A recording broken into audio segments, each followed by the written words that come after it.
자, 내란 음모 혐의, 출국 금지당한 한민구, 계엄 절차 검토 지시, 왜 기무사에 했을까가 질문입니다. 큰 문제가 아니라고 했습니다. 최근에도. 큰 문제 아니다. 이랬던 한민구 전 장관, 내란 음모 혐의 출국 금지까지 조처가 내려지는 상황까지 왔습니다. 내란 음모 혐의 출국 금지를 당한 한민구, 왜 합참을 놔두고 기무사에다가 지시했을까 하는 것이 일단 첫 번째 의문입니다. 인터넷 포털 SNS 차단 계획. 서로 소식을 모르게 하는 거죠. 완전히 모르게 하는 겁니다.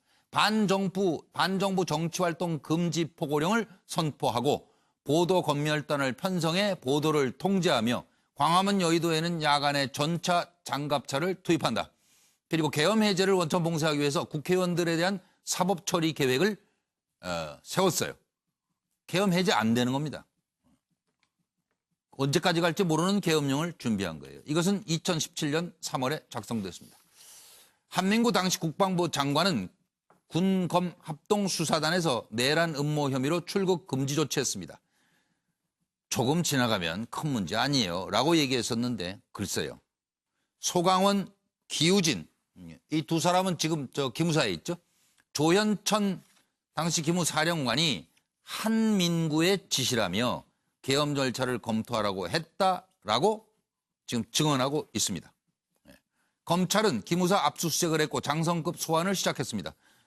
소강원 조사 성실히 임할 것 피의자 신문으로 특수단에 소환됐습니다. 소장입니다. 현 기무사 참모장입니다. 소강원. 조현천 전 기무사령관은 귀국해 조사를 받는다니까요. 언제 올지는 모릅니다. 제가 상식적으로 말씀드릴게요. 계엄은 군이 혼자 하는 게 아니에요. 경찰, 검찰, 그리고 국정원. 계엄령을 내리는 것은 통수권자예요. 그래서 그것이 이제 계엄령이 발표되면 거기에 대한 임무를 수행해야 되는 게 군이에요. 그렇기 때문에 계엄 업무를 갖다가 준비하는 것은 군의 기본 업무예요. 당시 한민구 장관께서는 그 부분에 대해서 수방서에도 한번 검토해보라고 했고 법무관리위원회에도 검토를 해보라고 했다고 그러더라고요. 제가 들은 바로는. 한 것이 약간 미흡하니까 한번 기무사에서 해봐라. 장관의 지시인데 군은 그래서 상명하고 아니에요? 쉽지 않았으면 안 했죠, 당연히. 그러면 이 문건을 작성하라 하는데 누구로부터 지시를 받았죠? 예, 언론에 나왔지만은 제가 기억하기로는 그 당시 기무사령관이 네. 장관 지시라고 하면서 네. 위수령과 계엄령 절차를 검토해보라라고 네. 지시한 걸로 현재 기억이 되고 있습니다. 기억이 난다. 다시 한번 확인을 하겠습니다. 그러니까 이 문건은 조현천 당시 기무사령관이 자체적으로 생각해서 지시한 것이 아니고 명확하게 당시에 한민구 국방부 장관으로부터 이런 문서를 만들어 보라는 지시를 조현천 기무사령관이 받고 그 기무사령관이 우리 그 기무사 실무요원들에게 이런 문건을 작성해 봐라서 지시해서 작성되었다. 이렇게 들었는데 맞는가요? 예, 제 기억으로는 그렇습니다. 그러니까 검찰 조사에서 성실히 임하고 그때 다 말씀드리겠습니다. 네, 국방위에서 앞서 한민구 전 장관의 지시로 문건이 작성됐다라고 말씀하셨는데요. 그 입장 여전히 유지하시나요? 그런 자세한 사항도 검찰 조사에서 다 말씀드리겠습니다. 예. 작성 과정에서 실행 계획이 될 수 있다는 부분은 인지를 하셨습니까? 그런 세부적인 사항도 검찰 조사 나왔으니까 제가 다 말씀드리겠습니다. 작성 과정에서 예하부대와는 어디까지 좀 논의가 되셨습니까? 그 또한 검찰 조사관에 다 말씀드리려고 합니다. 예. 이상입니다. 네, 이제 두 가지 의문인데요. 출국 금지당한 한민구 전 국방장관은 당시에 계엄 절차 검토 지시를 왜 기무사령관을 따로 불러서 지시를 했을까? 그리고 기무사 작성 계엄령 문건에 보면은 준비된 2017년 연도는 박혀 있고요. 모월 모일 비상계엄 선포문과 포고문이 준비되어 있습니다. 이건 뭘 말한다고 이해를 하시는지. 황장 소장부터 말씀 주십시오. 저는 통진당에도 내란 음모 사건이 적용 안 돼서요. 실제로 할 능력이 없으면서 공상으로나 말로 그걸 이야기한다고 되는 게 아니다 해서 업무 적용이 안 됐어요. 네. 그런데 완전히 철저하게 직업인화되어 있는 직업 군인들이 그걸 해요? 그럴 능력도 의리도 간도 없는 사람들이에요.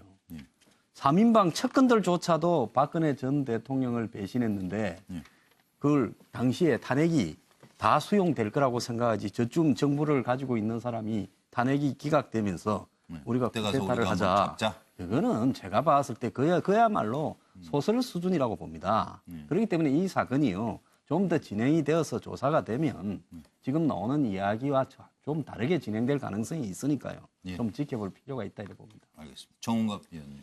그러니까 이게 시행 계획이냐, 정말 그 참고 자료였냐, 이게 상당히 거기 이제 핵심인 부분인데, 지금 앞서 이제 민대령 얘기는 어쨌든 수방사라든가 법무관실하고 부족해서 기무사 얘기했다는 건 아닙니까?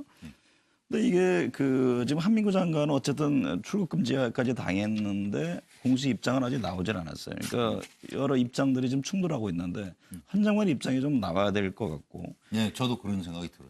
그런데 지금 얘기해 주셨으면 좋겠어요. 정부 측에서 계속 나오는 게 보면은 비상계엄 선포문 포고문까지 나왔단 말이죠. 그러면은 이게 실제 실행 아니냐 또 이런 한쪽에서 해석이 있는데 예. 그럼 이런 부분들은 정말 윗선에서 또 다른 지시인지 아니면 기무사 자체적으로 자기들끼리 한 것인지 그러니까 여러 가지 규명돼야 될 사항들이 지금 많이 있습니다. 그러니까 그렇네, 단계별로. 예, 섣불리 이걸 어떻다 저떻다 판결하기는 지금으로서는 굉장히 쉽지 않고 이거는 지금 현재 뭐 수사를 하고 있는 것 아니겠습니까? 그리고 그 관련 증언자들 그리고 조현천 당시 기무사령관 등등이 와서 구체적이고 정확한 입장을 내놔야 될 것으로 보여집니다. 그렇습니다. 김현성 교수부터 오겠습니다. 예. 예, 제가 뭐 몇 차례 다뤘을 때도 말씀드렸지만 기본적으로 이제 박근혜 정부나 그 당시에 전반적으로 사회를 지도했던 리더들이 가지고 있었던 건 나와 반대하는 국민은 적이다라는 생각을 가졌던 것 같아요. 그리고 기무사 문건에서도 보면 이 종북 세력들이라고 그러거든요. 촛불시에 나와 있는 분을. 뭐 앵커께서도 아시겠지만 계엄이라는 것은 그 국내적으로 경찰이 치안으로 다룰 수 없을 때 군이 개입해서 이걸 조정하는 거지 않습니까? 예. 근데 누가 보더라도 그 당시 촛불 상황은 가장 민주적이었고 독일의 에버트 재단도 우리 촛불 시위에 참여했던 국민들에게 가장 민주적인 상이다라고 상을 우리 국민 모두에게 줬지 않습니까? 근데 그런 상황에서 이렇게 치밀한 계획을 세웠고 지금 아까 우리 뭐 민병삼 대령 인터뷰에서 그런 얘기, 아니 군이 시키면 하는 거 아니냐 뭐 이런 말씀 하시는데 뭐 군이 시켰을 때 과연 적합하게 시켰냐. 그러니까 군은 또 계엄과 관련해서는 합참을 중심으로 해서 계엄과가 왜냐하면 말씀대로 군이 치안을 위해서 투입됐을 때는 엄청난 일입니다.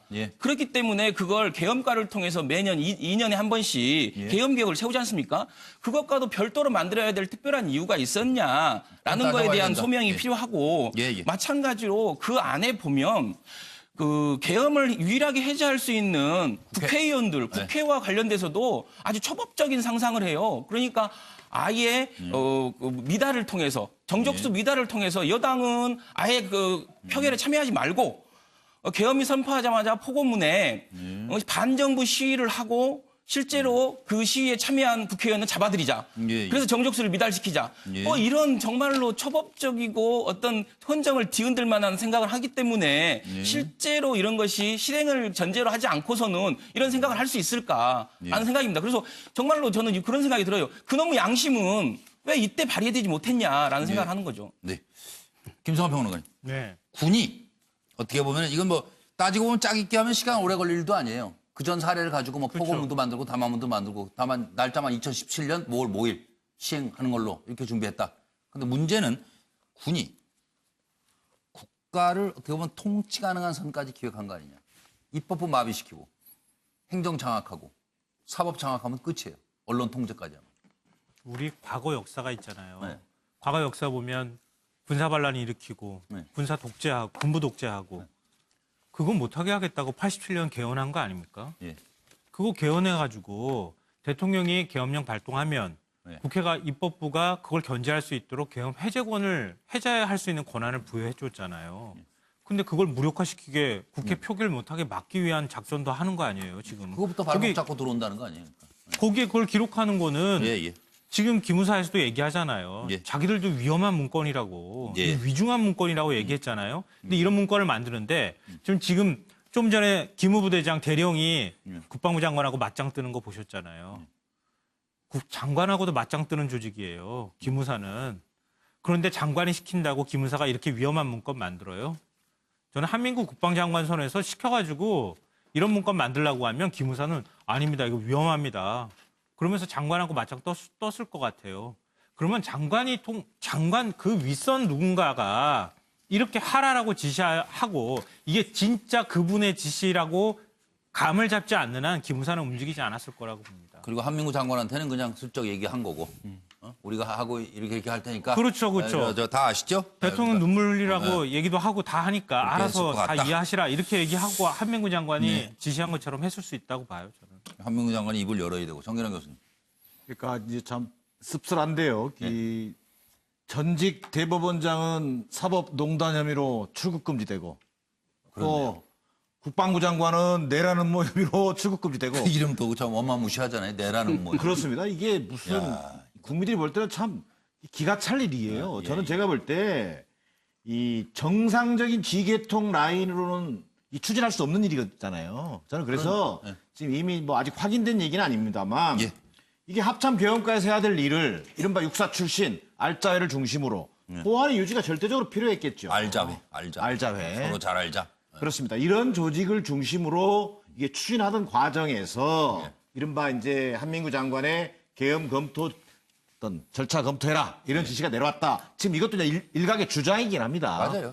그러나 지시를 했는지. 제가 볼 때는 이게 주장이긴 하지만 이 사람들이 왜 정상적인 지휘계통을 이용하지 않았냐. 이미 이런 계획 자체가 초법적이고 소위 이른바 헌정을 어떻게 보면은 위반하는 그런 행위라는 걸 본인들이 충분히 인지하고 있다는 것을 오히려 역설적으로 얘기해주고 있다. 저는 이런 생각이 들고요.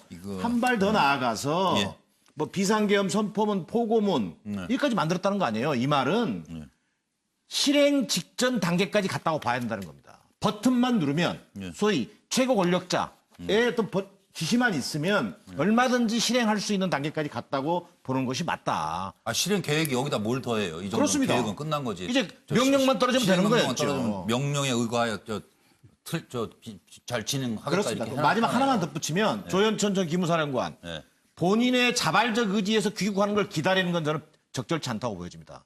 여권 뭐 회수해서라도 기본적으로 신병 확보에 나서는 것이 맞다. 예, 알겠습니다. 고유식 교수님 정리해 주십시오. 뭐 저도 수사가 더 진행돼야 봐야 전모가 밝혀지겠지만 전체적으로 이렇게 드러난 윤곽을 보면은 이게 단순한 검토 문건이 아니고 주도 면밀하게 만들어진 실행 계획이다. 예를 들면 단순한 검토 문건이라고 한다면은 의회 무력화라든가 언론 장악이라든가 이런 것까지 할 필요가 없는 거거든요. 그런 내용들은 편람에 있잖아요. 편람에도 그런 게 없어요. 또 하나는 그것만 봐도 되는.